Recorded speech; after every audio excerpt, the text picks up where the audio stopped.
Au début, je n'y croyais pas. C'était tout à fait inattendu. Nous étions très excités parce que nous avions beaucoup prié. La nouvelle avait surpris Diana et Lee Mork. Ils attendaient un enfant. Cela faisait 8 ans qu'ils avaient eu leur premier et unique enfant, Abby, en 2011. Il leur avait fallu 5 ans de traitement de fertilité et le couple avait pratiquement abandonné l'idée d'une nouvelle grossesse. Nous étions simplement stupéfaits que cela se produise et nous savions que Dieu nous avait donné cet enfant. Tous les examens et échographies habituels révélèrent que le bébé était normal et en bonne santé et que le couple allait avoir un fils.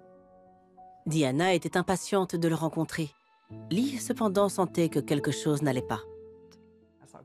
Je me suis dit, Dieu, pourquoi suis-je inquiet? Pourquoi? Je sais que Dieu dit, ce que je commence, je l'achèverai. Je ne devrais pas m'inquiéter. Mais c'est alors que j'ai commencé à prier. Cependant, à 40 semaines, Diana ne montrait aucun signe de travail et les médecins décidèrent de déclencher l'accouchement. Sur le chemin de l'hôpital, Lee décida de faire part de ses inquiétudes à Diana. Il m'a dit qu'il avait eu l'impression que quelque chose allait m'arriver. Je lui ai répété que tout irait bien. Après avoir provoqué l'accouchement de Diana, les inquiétudes de Lee se concrétisèrent. Après 4 heures de travail, elle n'avait toujours pas progressé. J'ai eu l'impression que quelque chose s'était déchiré et j'ai ressenti une douleur insupportable. Ma tension artérielle a chuté, j'ai vomi dans la poubelle, c'était horrible. Désormais, Diana et le bébé étaient en danger. Diana subit une césarienne d'urgence. J'étais tellement inquiète pour Jack et je souffrais tellement qu'à un moment donné, je me suis demandé si j'allais m'en sortir. Tout ce que j'avais craint se produisait ici même.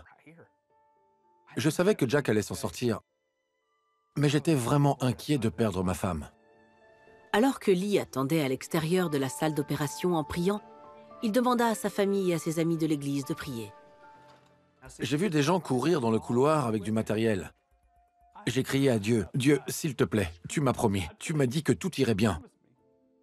Tu m'as dit que tout ce que tu commencerais, tu le finirais. » Finalement, Diana sortit de la salle d'opération. Son utérus était rompu et elle avait perdu beaucoup de sang, mais elle allait bien. Le bébé qu'ils avaient appelé Jack ne l'était pas. Lorsqu'il est né, son cœur ne battait pas. Il ne réagissait pas. Il a fallu 23 minutes au personnel pour réanimer le nouveau-né qui pesait 5 kilos.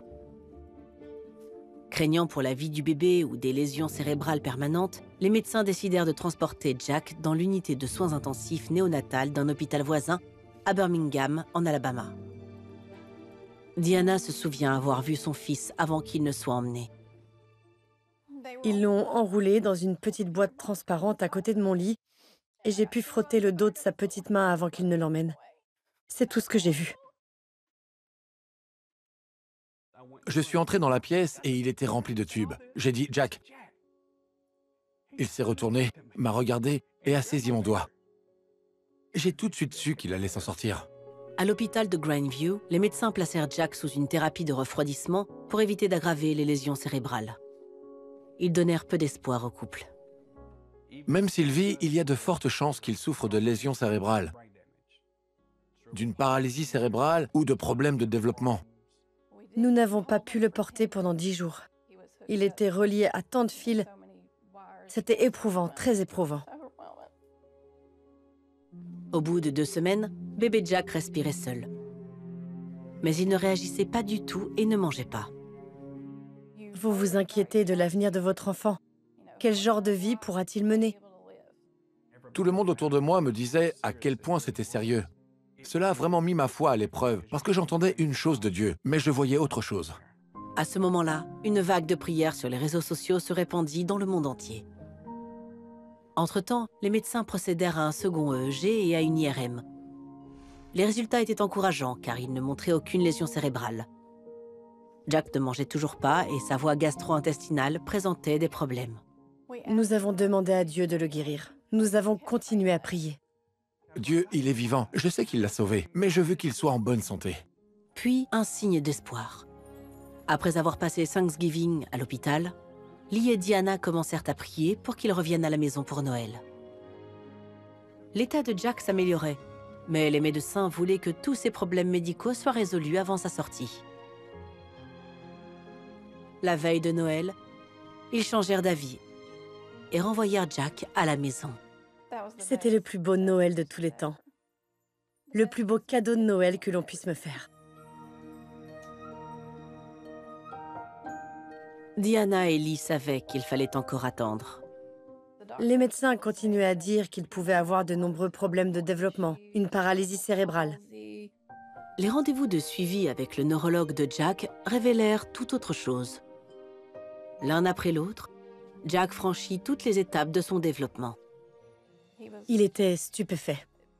Il a dit « Vous avez un bébé miraculé. Il n'y a pas d'autre explication que le fait qu'il soit miraculé. » 3 ans plus tard, Vous ne sauriez pas qu'il était mort pendant 23 minutes, tellement il est fort, en bonne santé et heureux. Rien de ce qu'il pensait pouvoir arriver ne s'est produit. Dieu l'a guéri. Il n'est pas seulement guéri, il est en pleine forme. Jack vous dira même qu'il a guéri. Jésus m'a guéri. Si Dieu n'était pas intervenu, lui et moi ne serions peut-être pas là. Je suis tellement reconnaissante pour la prière, je suis tout simplement submergée par la bonté de Dieu.